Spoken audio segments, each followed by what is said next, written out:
Howdy YouTube, a really cool review for you today. That's because we're taking a look at the Star Wars Black Series, the Elite Praetorian Guard.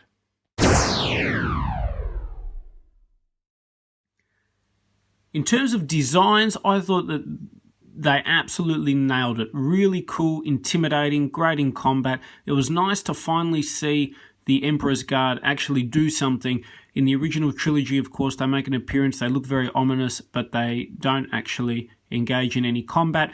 You do see them a little bit in the Force Unleashed video game, but it was nice to finally have them on screen. Epic battle. I thought it was fantastic. They were by far the best thing in the Last Jedi movie. That scene with Rey and Kylo Ren was awesome. It was great to get some good combat too, especially after the just anticlimactic, horrible way that they killed off Snoke. I was not a fan of that part of the movie, but the fight scene that immediately followed was, I think, the best thing in the Last Jedi movie. A really cool figure, really keen to get this guy opened up and out of packaging. And a quick look at the back of the packaging, basically just talking about how they were Snoke's bodyguards. Again, some really cool scenes, really intimidating. I hope they come back to protect Kylo Ren and serve as his guard. Whether they were part of the Knights of Ren or there's another backstory behind them, I'm not sure. I'm sure they will answer that, whether it be in the novels or the comics or something. But I'm looking forward to finding out more about these guys. So with that, let's get the figure opened up and out of packaging. Okay, and here we have the figure opened up and out of packaging, and it looks fantastic. The standard basic Praetorian Guard I was not a big fan of. I thought the articulation obviously was the standard, but the actual mold with the like cape being one piece, I thought just was not a good look and not a great figure.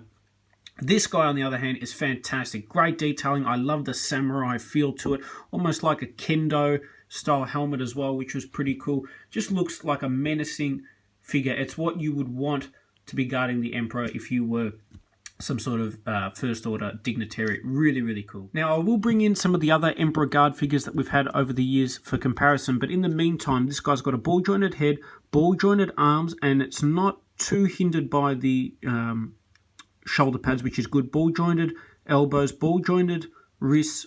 He's got the ab joint as well. He's got a little bit different articulation for the legs. So normally you get ball-jointed legs, and you do have ball-jointed legs, but he's got a swivel in the upper thigh, which is new. Double bend at the, ball joint at the knee, and then ball jointed ankle. So it's that swivel that is a little bit different. So you can get some interesting movement out of that. You could get him doing, I guess, a Taekwondo side kick or something. But really interesting choice that they did that for the Black Series. Soft goods cape as well, which is really nice to see. Definitely a solid figure. And here we've got the Elite Praetorian Guard with, I guess, a repaint of the Emperor's Guard from the Force Unleashed series, and also the expanded universe version of the Emperor's Guard as well. Really cool figures. This guy, hands down, is the best by far. He's probably my favorite thing from the new Star Wars trilogy. I think he's the best thing, certainly from The Last Jedi. The fight scenes were really cool. The action figure is really cool. Highly recommend it. A must-have, and I'm looking forward to getting my hands on the eventual release of a Black Series Snoke. I think that'll be a great figure as well. In the meantime, I hope you guys have enjoyed this review on the Star Wars Black Series Elite Praetorian Guard.